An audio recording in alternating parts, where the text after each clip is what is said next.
دوستانو بیا هم السلام علیکم ورحمت الله تعالی وبرکاته. ډیرو کتونکو ناظرینو الله مو ډیر خوشاله که یو ملګری وایي چې پروژه کې مسواک څنګه چلو کو. ګرانه دوسته، مسواک متعلق ډیر لوی بحث دی.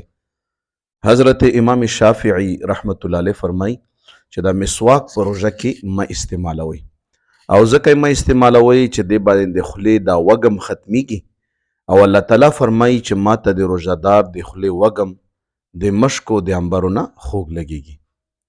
امام ابو حنیفه رحمت الله علیه خو چونکې دنه مخکې تیر دی، خو ده په کتابو کې دا فرمایلی دي چې نه، دا کوم وږم چې د خولې هغه دی دا د معدې دی، دا د خولې نه دی.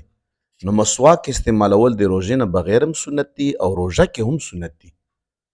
نو روژه کې هم سنت دي، لہذا مسواک استعمالولی شي.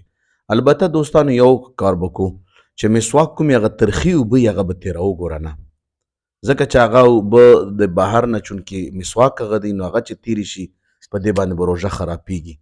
نور مسواک استعمال چې دی دا بالکل ته کولی شي، په روژه کې هم سنت دی، بوزه کې هم سنت دی، او بالکل یې کوه، او د دې چې کوم هغه اجر او ثواب دی هغه به تا ته ملاویږي.